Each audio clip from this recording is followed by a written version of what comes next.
के फल आते हैं, इसी तरीके से इन आदतों का भी रिजल्ट आपको बाद में मिलना शुरू होगा। तो हमें आदतें पे काम करें। कहीं ऐसा ना हो कि यार कि मेरा अड़ोसी नहीं कर रहा, मेरा पड़ोसी नहीं कर रहा, मेरे मिलने जुलने वाले ये नहीं कर रहे हैं, तो यार मैं क्यों चेंज करूं। दोस्तों, आदतों को अपने चेंज करने पे काम करो इस समय, क्योंकि कामयाबी उसी से मिलनी है। कहते हुए ना कि मैं एक छोटी सी आदतों के ऊपर एक कहानी सुनाना चाहता हूं कि एक शहर के अंदर एक नगर सेठ था। नगर सेठ के एक बच्चा था। वो बच्चा जैसे जैसे बड़ा हो रहा था तो बुरी संगत में जा रहा था। उसकी आदतें अच्छी नहीं हो रही थी, वो बुरी संगत में जा रहा था। सेठ जब भी उस बच्चे को समझाता तो बच्चा एक ही बात बोलता कि पापा, ये दिन मेरे खाने खेलने कूदने के दिन है। जब मैं बड़ा होऊंगा तो मैं अपने आप मेरी आदतों को मैं उसी तरह से सुधार लूंगा। अभी मेरे खेलने खाने कूदने के दिन है। सेठ लेकिन बड़ा चिंतित था। संयोग से उस शहर में एक महात्मा आते हैं। सेठ उस महात्मा जी से मिलते हैं और महात्मा जी से मिलकर उनको अपनी समस्या बताते हैं कि मेरे बच्चे में इस तरह की आदतें आ रही है, क्या करूं। महात्मा बोलते हैं कि कल बच्चे को इस जगह पे, जब तुम मॉर्निंग वॉक पे आओ तो कल आते वक्त इस गार्डन में बच्चे को लेके आ जाना। सेठ उस बच्चे को वहां लेके जाते हैं साथ में। वहां महात्मा पहले से ही रहते हैं। महात्मा जब उस बच्चे से मिलते हैं तो बड़े मुस्कुराते हैं। चलो, महात्मा उस बच्चे को बोलते हैं, बेटा ये जो छोटा सा पेड़ है ना, इसको उखाड़ दे। बच्चा उस पेड़ को तुरंत उखाड़ लेता है। फिर थोड़ा सा आगे घूमते हुए जाते हैं, थोड़ा सा बड़ा पेड़ आता है, उसको बोलते हैं कि बच्चा इसको उखाड़ ले। वो उसको उखाड़ लेता है, लेकिन पहले जितना आसानी से उखाड़ा था उससे थोड़ा सा उसको ताकत लगानी पड़ती उसको। फिर थोड़ा सा आगे चलते हैं, थोड़ा सा बड़ा पेड़ नजर आता है। फिर कहते हैं कि इसको उखाड़ो, तो उसको थोड़ा सा इतना बड़ा पेड़ था तो उसको दोनों हाथों से पकड़ के खूब उखाड़ने की कोशिश करता है, लेकिन वो उखड़ता नहीं। फिर भी उसने काफी मेहनत करने के बाद पसीना पसीना हो गया और वो पेड़ को उखाड़ लेता है आखिर। लेकिन उसको मेहनत ज्यादा करनी पड़ी। फिर कुछ देर थोड़े आगे चलते हैं तो एक बड़ा सा पेड़ मिलता है और उस बड़े कहा कि इस पेड़ को उखाड़ो। बच्चा उस पेड़ को खूब दम लगाता है, खूब पसीना पसीना हो जाता है, लेकिन उस पेड़ को नहीं उखाड़ पाता है। तो महात्मा उस बच्चे से पूछते हैं कि बेटा इस पेड़ को क्यों नहीं उखाड़ पाया। तो बोलता है कि इसकी जड़ें बहुत मजबूत हो गई, इसलिए मैं नहीं उखाड़ पाऊं। तो महात्मा बोलते हैं कि बेटा जिस तरह से तू आदतों को अभी जो कह रहा है कि मैं आदतों को बड़ा होकर मैं सुधार लूंगा, इसी तरीके से जब तेरी इन आदतों की जड़ें बहुत मजबूत हो जाएगी तो तू भी इसको नहीं बदल पाएगा। तो दोस्तों, इस कहानी से हमारे को मोरल ये है कि हमारी पुरानी जितनी भी आदतें हैं उन आदतों को आप चेक करें और आदतों को सुधारने पे काम करें। और नई कोई भी आदत डालेंगे, कहते हैं कि आदत बनाने में 31 दिन लगते हैं, तो आप 31 दिन आदतों को बनाने पे काम। लेकिन इसके लिए करना क्या होगा साहब, हमें परिवर्तन करना होगा, अपने आप में परिवर्तन करना होगा, अपनी सोच में परिवर्तन करना होगा, हमारी थॉट में परिवर्तन करना होगा, हमारे एटीट्यूड में परिवर्तन करना होगा, हमारे काम करने के तरीके में परिवर्तन करना होगा और हमारी एसोसिएशन संगत में परिवर्तन करना होगा। संगत कहते हैं ना साहब कि आदमी अगर 6 महीने तक किसी अगर शराबियों के साथ रहे तो भले वो शराब नहीं पिए, लेकिन लोग उसको शराबी समझने लग जाते हैं। अगर आदमी अगर जुआरियों के साथ रहे तो अगर भले वो जुआ नहीं खेले, लेकिन लोग उनको जुआरी समझने लग जाते हैं। तो हमें अच्छी आदतें, अच्छे लोगों का संगत करना चाहिए और अच्छी आदतें करनी। तो संगत जो है हमें अच्छे लोगों की करें। हाँ साहब, आने वाला जो समय है कोरोना का, इस कोरोना में हमें बदलना होगा। इस कोरोना के वजह से हमें जीने का तरीका बदलना होगा। आज लॉकडाउन खुल भी जाता है, मार्केट खुल भी जाते हैं, तो हमें सोशल डिस्टेंस का ध्यान रखना होगा, मास्क लगा के निकलना होगा। तो हमें जीने का तरीका बदलना पड़ेगा, खान पान का तरीका बदलना पड़ेगा। आज जैसे पहले हम जाते मार्केट में थड़ी पे या कहीं पे भी पानी पता से भेल चाट या कुछ भी चीजें खा लेते थे, अब आप हर जगह खाने से पहले सोचोगे कहीं मैं कोरोना तो नहीं ला रहा हूं खाने से पहले। तो हमें ये जीने का तरीका, खान पान का तरीका हमें बदलना पड़ेगा। हाँ, कई रीति रिवाज बदलेंगे साहब। आज मैं पेपर में पढ़ रहा था कि एक महिला जो है कि ये कहाँ पे है, और वो भोपाल का बंदा जो कि उन्होंने शादी को जो कि लाइव यूट्यूब पे उन्होंने शादी करवाई साहब। कहा हम शादियों के भोज में 2000 लोगों को, 1500 लोगों को हम इनवाइट करते थे, आज यूट्यूब पे लाइव कर रहे हैं। और आप और हम भी देखिए कि लाइव बात कर रहे हैं हम ऐसे टेक्नोलॉजी के माध्यम। तो हमें ऐसे कई आने वाले समय में शादी ब्याह प्लस मौत मरगत पार्टियां, बर्थडे पार्टियां, कई तरह के रीति रिवाज बदलेंगे। काम करने का तरीका बदलेगा साहब, काम करने का तरीका भी बदलेगा और टेक्नोलॉजी भी बदलेगी। आज हम बरसों से इस बिजनेस को कर रहे हैं, लेकिन कभी भी हमने इस तरह से आमने सामने बैठ के, हम जब भी आते हैं आमने सामने, कभी भी हमने इस तरह से लाइव ऐसा कभी बात नहीं की। तो टेक्नोलॉजी का भी बदलना पड़ेगा। क्या आप तैयार हैं बदलने के लिए? तैयार हैं? अगर तैयार है तो उसी तरीके से, जिस तरीके से एक धावक जब रेस में भाग लेता है तो दौड़ने से पहले जब तक विसल नहीं बजती उससे पहले वो एकदम तैयार हो जाता है कि किस तरह से मेरे को दौड़ना, पोजीशन ले लेता है। जिस तरीके से एक क्रिकेट के ग्राउंड में एक फील्डर जब तक बॉल को हिट नहीं करे उससे पहले वो कैच लपकने के लिए तैयार हो जाता है, अपनी पोजीशन ले लेता है। ठीक आप उसी तरीके से तैयार हो जाए। तैयार हैं आप? अगर आप तैयार है तो आपको इस समय कुछ न कुछ ऐसी स्किल सीखनी पड़ेगी साहब, ऐसी स्किल सीखनी पड़ेगी जिससे कि आप, मेरा एक ऐसा मानना है कि अगर आप जो भी कोई इस समय स्किल सीखें उसमें मुख्य रूप से 4 बातों का ध्यान रखें आप। पहली है कि ऐसी कोई स्किल जो कि आपको तुरंत परिवर्तन कर दे, ऐसी कोई स्किल जो आपको तुरंत परिवर्तन कर दे। दूसरा, ऐसी कोई स्किल जिसको आप आसानी से सीख सकें। तीसरा, कि जो ऐसी कोई स्किल जिसको कि आप घर बैठे बैठे सीख ले आप। चौथा, यानी कि ऐसी कोई स्किल जिसको कि आप जो भी अभी काम कर रहे हैं, आप नौकरी कर रहे हैं, व्यापार कर रहे हैं, घर में कुछ भी कर रहे हैं, उसके साथ साथ आप इस स्किल को सीख लें। हमें ऐसी कोई स्किल सीखनी पड़ेगी साहब, ऐसी कोई स्किल सीखनी पड़ेगी। तैयार हैं आप स्किल सीखने? अरे मैं तो भूल ही गया, आज काफी सारे लोग नए होंगे, काफी सारे नए लोगों से मैं मिल रहा हूं, आज पहली बार देख रहे हैं मुझे। कई सारे लोग मुझे नाम से जानते हैं, कई सारे लोग मुझे शक्ल से जानते हैं, लेकिन मेरे कई सारे ऐसे नए साथी होंगे जो कि आज पहली बार मुझे देख रहे हैं। मैंने मेरा परिचय तो दिया ही नहीं, मैं मेरा परिचय दे देता हूं। नाम प्रहलाद राय, भिलवाड़ा जिले के एक छोटे से गांव से बिलोंग करता हूं। किसान परिवार में मेरा जन्म हुआ था। एक ऐसा गांव जिस गांव में आज दिन तक भी ग्रेजुएट लड़का मैं हूं, या मेरी एक बिटिया है, एक मेरा भाई है। एक ऐसा गांव जिस गांव में आज दिन तक भी रोड नहीं है साहब। एक ऐसा गांव जिस गांव में आज दिन तक भी कोई गवर्नमेंट जॉब में नहीं है। एक ऐसा गांव जिस गांव में आज दिन तक भी कोई बिजनेसमैन नहीं है साहब। एक ऐसे गांव से बिलोंग करता हूं, किसान परिवार में जन्म हुआ, कक्षा 5 तक मैं गांव में पढ़ा, उसके बाद मैं भिलवाड़ा आया और भिलवाड़ा पढ़ने लगा। जब कोई भी बच्चा गांव से जब शहर आता है तो शहर की चकाचौंध देख के उसके मन में भी सपने जगते हैं साहब। जी हाँ, ऐसे मन में सपने जगते हैं और मेरे भी इसी तरह के सपने जगे मन कि मेरे भी एक अच्छा सा मकान हो, मेरे भी अच्छी सी गाड़ी हो, मैं मेरे बच्चों को अच्छी पढ़ाई पढ़ा सकूं, इस तरह के मेरे सपने जगे। लेकिन जब मैं 6ठी तक पढ़ा, 7वीं पढ़ा, 8वीं पढ़ा, 9वीं पढ़ा, जब मैं कक्षा 10 में पढ़ रहा था तो एक दिन मेरे पिताजी ने बोला कि बेटा मैं तुझे नहीं पढ़ा सकता। मेरी उनसे पूछने की हिम्मत नहीं हुई क्यों, लेकिन बाद में पता चला कि उनकी फिजिकल फिटनेस की वजह से उनको नौकरी से निकाल दिया। परिवार में सबसे बड़ा मैं था, परिवार का जिम्मा मेरे पर आ गया। मैं कपड़े की फैक्ट्री में कपड़ा काटने का काम करने लगा था, कपड़े को समेटना और ये करने का काम करने लगा। इस तरीके से मैं काम करता रहा, धीरे धीरे काम करते करते करते करते, लेकिन पढ़ने की इच्छा थी क्योंकि सपना वो था कि पढ़ लिख के बड़ा आदमी बनना है, पढ़ लिख के सरकारी नौकरी लगनी है।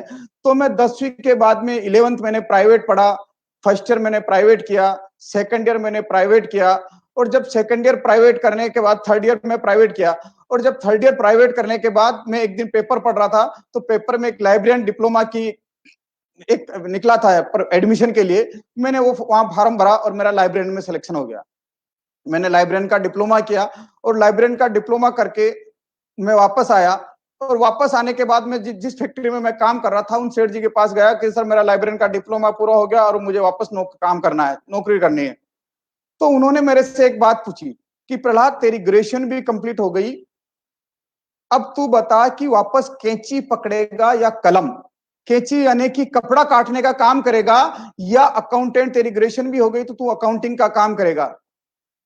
तो मैंने कहा कि न तो मुझे कैंची पकड़नी है और ना मुझे कलम पकड़ना है, तो फिर क्या करेगा? तो मैंने कहा मुझे मार्केटिंग में लगना है। तो उन्होंने कहा कि मार्केटिंग में, जहां तू अभी पहले 3,000-4,000 रुपए तेरे को तनख्वाह मिलती है और तू मार्केटिंग में जाएगा, तेरे को 800-900 रुपए में फ्रेश है हमारे लिए। तू तेरे को मार्केटिंग का कोई नॉलेज नहीं, तू मार्केटिंग में जीरो है, मार्केटिंग का कोई नॉलेज नहीं तेरे को। बोले कपड़ा काटने का नॉलेज है, कपड़े के प्रोसेस चेकिंग करने का नॉलेज है, सावटने का नॉलेज है, लेकिन मार्केटिंग के लिए तू जीरो है। तो मार्केटिंग के लिए तेरे को अगर मार्केटिंग में लगता है तो 800 से 900 रुपए मिलेंगे। मैंने उनसे एक ही बात कही, अगर मेरे में कुव्वत होगी और मेरे में अगर एबिलिटी होगी, मेरे में क्वालिटी होगी, तो मैं तनख्वाह में बढ़वा लूंगा, आप मुझे मार्केटिंग में लगना। और मार्केटिंग में मेरे को ये सोच क्यों आई, इसके पीछे जब मैं अभी देखता हूं, तो जिस समय मैं कॉलेज वहां लाइब्रेरियन का डिप्लोमा कर रहा था, तो एक बुजुर्ग से प्रिंसिपल थे, प्रिंसिपल साहब ने एक बात बोली कि कोई भी व्यक्ति 35 से 40 साल की एज तक ही कोई नया काम करने की रिस्क ले सकता है साहब। 40 साल की एज के बाद में वो नया काम, किसी भी नए काम में हाथ नहीं डाल सकता।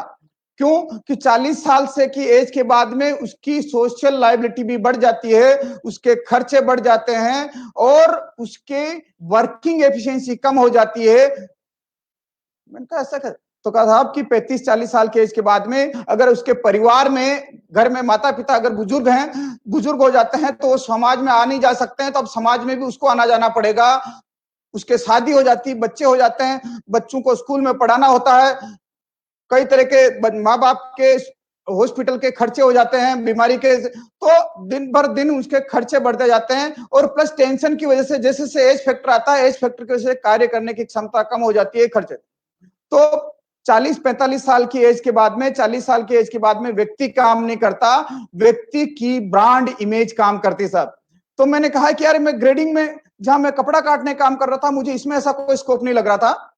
फिर मैंने कहा अगर मैं अकाउंटिंग का काम करूंगा, तो मैं देखता था कि जो अकाउंटिंग वाले लोग अधिकांश से चिड़चिड़ा हुआ करते हैं, किसी को कुछ बात कुछ बोलो, वो आंखें भुआ चढ़ा के बात करते थे। तो मैंने कहा यार अकाउंटिंग का काम ही नहीं करना। मैंने हमेशा हंसते खुशते खेलते हुए देखा मार्केटिंग वालों को, तो मैंने कहा यार मैं मार्केटिंग में काम करूंगा, और मैंने मार्केटिंग में काम करना शुरू किया।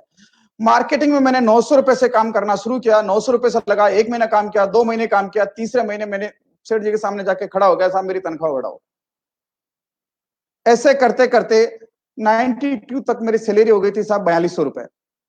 उस जिस समय 92 में 4200 रुपए हुई, उसी समय मैंने जो लाइब्रेरियन का डिप्लोमा करके आया, उससे मेरे पास एक इंटरव्यू के लिए कॉल लेटर आता था, संस्कृत विद्यापीठ जयपुर। जी हाँ साहब, संस्कृत विद्यापीठ जयपुर से कॉल आता है कि साहब आपके पास इतनी तारीख को आके, लगभग मुझे याद है कि 14 जुलाई के आस 14 जुलाई थी से 14 जुलाई को मेरा वहां 14 जुलाई 1992 को संस्कृत विद्यापीठ जयपुर में आके मेरा इंटरव्यू था।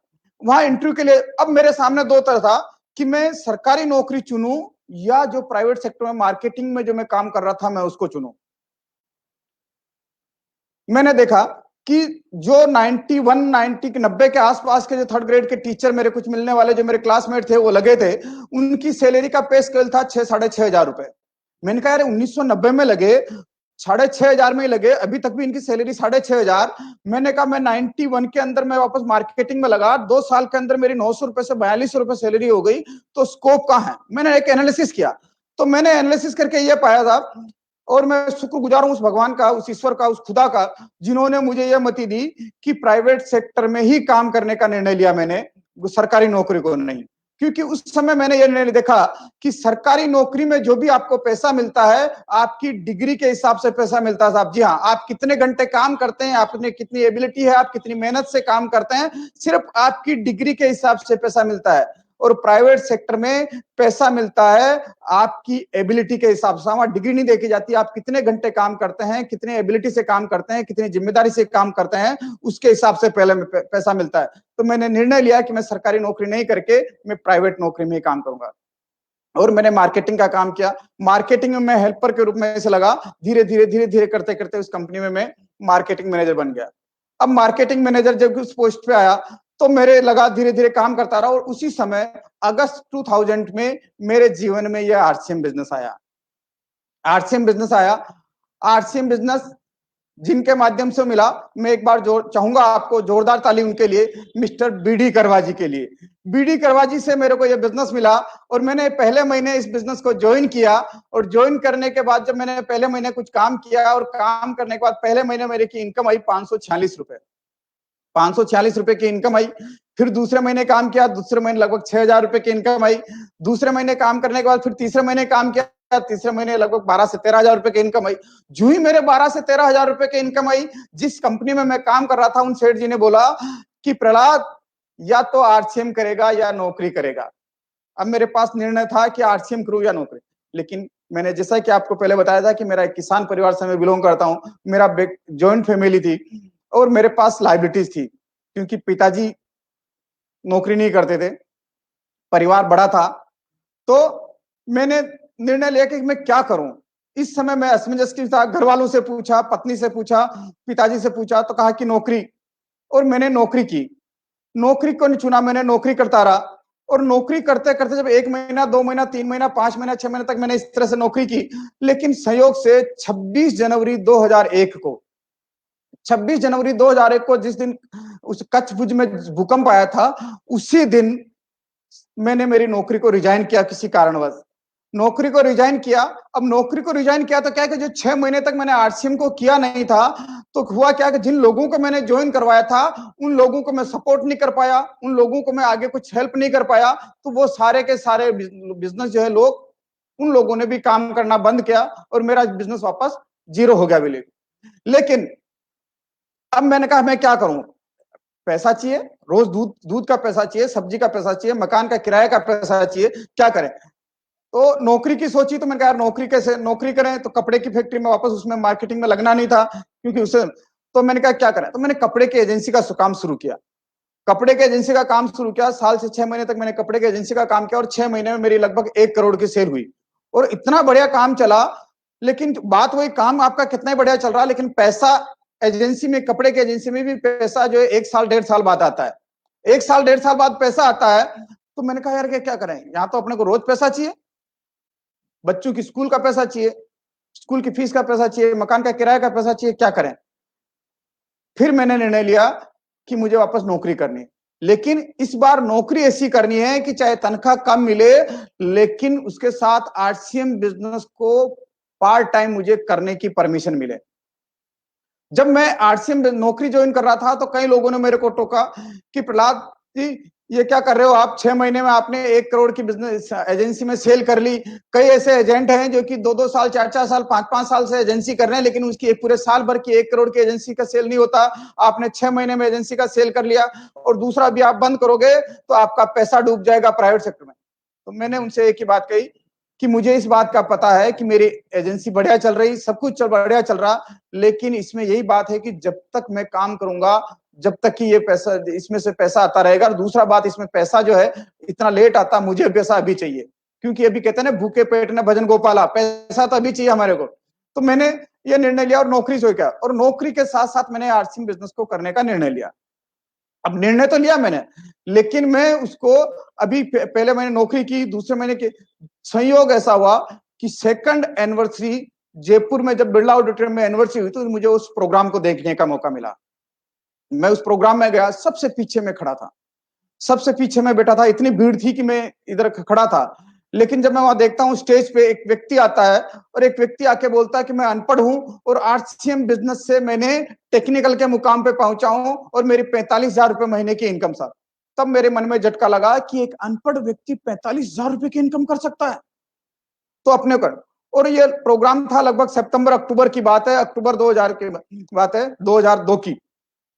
और मैंने अक्टूबर 2002 के बाद में मैंने निर्णय लिया कि मुझे ये बिजनेस को पूरा करना। अब बात कही बिजनेस को करने की, तक तो करे, क्योंकि मेरा जो सर्कल था वो गांव का सर्कल था, मैंने कहा ना किसान परिवार, और गांव में सारे लोग धोती और साफा पहनते थे। जब मैं उनको कपड़े की किट लेके जाता था, पैंट पीस और शर्ट पीस की, वो कहते साहब मैं तो धोती पहनता हूं, ये पैंट पीस और किट पीस हमारे, हम क्या करेंगे इसका। तो मैं उनसे एक ही बात, तो मैंने कहा यार क्या करूं, जिससे बोलता तो पैंट पीस और पैंट शर्ट, इसको क्या करें। तो मैं बड़ा परेशान था। तो मैंने देखा कि मेरे साथ में जो कुछ लोग काम करते थे, उनमें से एक बंदे को मैंने ज्वाइन करवाया, और ज्वाइन करवाने के बाद में जब मैंने कहा यार उसको ज्वाइन, मैंने कहा तेरी, तू बता तेरी लिस्ट है। तो उसने कहा साहब भिलवाड़ा है, और भिलवाड़ा में तो सब पैंट पीस का ये गढ़ है, शूटिंग का गढ़ है, तो यहाँ कोई नहीं, लेकिन मेरे एक परिचित है लखनऊ में, अपन उसको शुरुआत करा। और उसने लखनऊ वाले व्यक्ति को ज्वाइन करवाया, और लखनऊ वाले व्यक्ति ने किसी एक कानपुर में एक रेलवे के ड्राइवर को उसको ज्वाइन करवाया। और मैंने जब लखनऊ वाले व्यक्ति से जब बात की कि यार क्या तेरी और कोई लिस्ट हो, तो उसने कहा सर मेरे यहाँ नहीं, क्योंकि मेरा पहले का जो फेस वैल्यू ठीक नहीं, क्योंकि मैंने मनी सर्कुलेशन की कई कंपनियां की, मैंने मनी मार्केटिंग में काम किया, लेकिन मेरी जान पहचान केलकटा में है साहब। तो मैंने कहा आप केलकटा जाए, वहां तैयारी करें। उन्होंने कहा था अभी केलकटा जाने की मेरी स्थिति नहीं, लेकिन अगर मैंने जिस व्यक्ति को ज्वाइन कराया वो रेलवे का ड्राइवर है, अगर वो कभी केलकटा जाएगा तो मैं उसके साथ जाऊंगा। और संयोग ऐसा हुआ कि मुकेश की उस जो रेलवे ड्राइवर था, उसकी ड्यूटी रावड़ा जाने की लगी, और उसके साथ वो बैठ के कलकत्ता गए और कलकत्ता जाने के बाद में उन्होंने 5-7 लोगों को ज्वाइन करवाया और ज्वाइन करवाने के बाद मैंने क्या किया कि लोगों से नीचे जो भी लोग ज्वाइन होता उन लोगों से मैं बात करता रहा था, डेप्थ से डेप्थ, डेप्थ से डेप्थ, डेप्थ से डेप्थ, डेप्थ से डेप्थ में फॉलो करता रहा मैं डेप्थ से डेप्थ और डेप्थ से डेप्थ फॉलो करते करते करते लोगों से मैं फोन, क्योंकि मैं नौकरी करता था, नौकरी के साथ साथ मैं लोगों से बात करता रहता था, depth to depth, depth to depth जाता रहता। तो मेरी सबसे पहले लंबी लिस्ट नहीं थी, लेकिन मैं आपसे ये कहना चाहता हूं कि जिस तरीके से आप अपने बच्चे का संबंध किसी के साथ, किसी बच्चे का संबंध कर लेते हैं, बच्चे से जब तक संबंध नहीं करते हैं, जब तक वो आपके रिश्तेदार नहीं बनते, लेकिन बच्चे से जो संबंध हुआ, आपके बच्चे का संबंध है, वो आपके रिश्तेदार बन जाते, अब उनके रिश्तेदार भी आपके रिश्तेदार हो जाते। तो ऐसे मेरी भी लिस्ट नहीं थी, लेकिन मैंने एक व्यक्ति को ज्वाइन कराया और उससे लखनऊ वाले ने जो कराया, लखनऊ वाले ने फिर कलकत्ता में ज्वाइन करवाया और मैंने उनकी लिस्टों पे काम करना शुरू किया। तो आप घबराना मत दोस्तों, कोई फर्क नहीं पड़ता आपकी नहीं, किसी सिर्फ एक व्यक्ति की अगर लिस्ट पे भी आप काम करना शुरू करेंगे ना, तो भी आप कामयाब हो जाएंगे। दूसरा जो है कि मेरे पास एक, मैं क्या गांव से बिलोंग करता था, गांव से था, गरीब परिवार से था, तो मेरे पास पब्लिक स्पीकिंग का फियर था और आरसीएम बिजनेस में एक इस तरह की पहचान बन चुकी थी कि ये पर्दे के पीछे का आदमी है, ये बोलते बहुत कम है। तो आज सबसे मैं आपसे गुजारिश करता हूं कि आज के प्रोग्राम में आप कमेंट्स करके बताएं कि मेरा बोलना कैसा मैं बोल रहा हूं। आप थोड़ा सा कमेंट्स दें और बात करें कि क्या मैं आपको सही कर रहा हूं, तो सही आपकी बात को मैं अपने कन्विंस कर पा रहा नहीं कर पा रहा। और देखिए कि ये अपने आप को साबित करना, ये इस लॉकडाउन में मैंने अपने आप में बहुत परिवर्तन किया था और मेरे पास पब्लिक स्पीकिंग का डर था और कई सारे, जब मैं पहली बार स्टेज पे गया था सूरत की एनिवर्सरी में, 5th एनिवर्सरी में, तो जब सूरत की एनिवर्सरी में गया तो मेरा, आप देखेंगे 4th एनिवर्सरी की सीडी में, तो मेरी बिल्कुल आंखें बंद, पसीना, स्टेज पे इतना डर लग रहा, पूरी धूप जैसे छूट रही, पसीना पसीना हो रहा। और जब माइक हाथ में दिया, बोलने का मौका मिला, तो सिर्फ एक ही बात निकली थी कि एक आदमी पूरे जीवन 30 साल की जिंदगी में जितना कमाता है, आरसीएम बिजनेस उसे मात्र 3 साल में देता है। लेकिन फर्क यह है कि जो आदमी 30 साल में जितनी मेहनत करता है, अगर उतनी मेहनत आरसीएम बिजनेस में अगर 3 साल में कर ले, तो वो भी कामयाब हो जाता है और उसकी आने वाली पीढ़ियां हैं, उनकी भी भविष्य कामयाब हो जाता है। तो दोस्तों, मैंने ये बात कह के और मैं तुरंत आंखें बंद, डर रहा से नीचे। तो ये पब्लिक फीलिंग का डर था। तीसरा मेरा था कि मेरे पास परिवार की लायबिलिटी थी, क्योंकि परिवार में सबसे बड़ा मैं था और मेरे पास सफिशिएंट इतना पैसा भी नहीं था, क्या करें, और गरीब परिवार में था और लेक ऑफ नॉलेज था कि मेरे पास इतना नॉलेज नहीं थी। लेकिन मैंने इन सबको ओवरकम किया। इसकी वजह क्या थी कि मैंने हमेशा पॉजिटिव एटीट्यूड रखा, मैंने हमेशा। और पॉजिटिव एटीट्यूड क्या साहब, जब मैंने लाइब्रेरियन का डिप्लोमा किया था, तो उस प्रिंसिपल साहब ने एक बात कही कि अगर आप अपना जीवन बदलना चाहते हो तो अच्छी किताबों को अपना दोस्त बना लो। अगर आपके पास कामयाब लोग नहीं मिलते और उनकी संगत नहीं मिलती, तो आप किताबों को संगत बना लो। और सन 1990 के आसपास में पॉजिटिव, इस तरह से पॉजिटिव बुक्स के अंदर जो राइटर था हुआ करते थे, सिर्फ एक ही राइटर हुआ करता था, स्वेट मार्टन। और मैंने स्वेट मार्टन को खूब पढ़ा साहब। जब स्वेट मार्टन को पढ़ा तो उससे मेरी जिंदगी में, मेरी थॉट में परिवर्तन आया। तो मैंने हमेशा पॉजिटिव एटीट्यूड सिखाया। दूसरा, मेरे को फेथ था, मेरा कॉन्फिडेंस था और कमिटमेंट के साथ मैंने निर्णय कर लिया था कि मुझे करना ही करना। और मैंने खूब हार्ड वर्किंग की साहब। मैंने एक यूं समझे तो एक डायरेक्ट सेलिंग में मेरे को एक अपवाद भी समझ ले, क्योंकि मैं स्टेज पे जब पहले स्टार रूबी आया था तभी मैं स्टेज पे गया। इससे पहले लोग मेरे को ये नहीं जानते थे कि मैं नेटवर्किंग करता हूं या डायरेक्ट सेलिंग आरसीएम बिजनेस करता हूं या नहीं करता हूं। इससे पहले लोग मेरे को नहीं जानते थे कि आरसीएम बिजनेस करते हैं या कुछ करते हैं। तो ये, लेकिन मैं डेली काम करता था। लोग कहते हैं कि कैसे, उस 4.5 साल के पीरियड में मेरा एवरेज वर्किंग आवर्स हुआ करता था 20 से 22 घंटा। जी हाँ, 20 से 22 घंटा। एक मतलब एवरेज में 4.5 साल में मात्र 2 घंटे से 2.5 घंटे सोता था साहब, बाकी मैं ये काम करता था। लोग, जहां मैं रहता था किराए के मकान में, रात को जब मैं फोन पे बातें करने के लिए छत पे जाके घूमता था, तो लोग मुझे कहते हैं कि ये तो बकता रहता है, इसको तो पता नहीं क्या बोलने की बीमारी लग गई, ये तो पागल हो गया। लेकिन मैं दोस्तों आपसे कहता हूं कि आप सही दिशा में जा रहे हैं, सही दिशा में जा रहे हैं बिल्कुल। तो मैंने खूब हार्ड वर्किंग की साहब और मैंने एक रेस्पॉन्सिबिलिटी ली, जिम्मेदारी के साथ किया और फोकस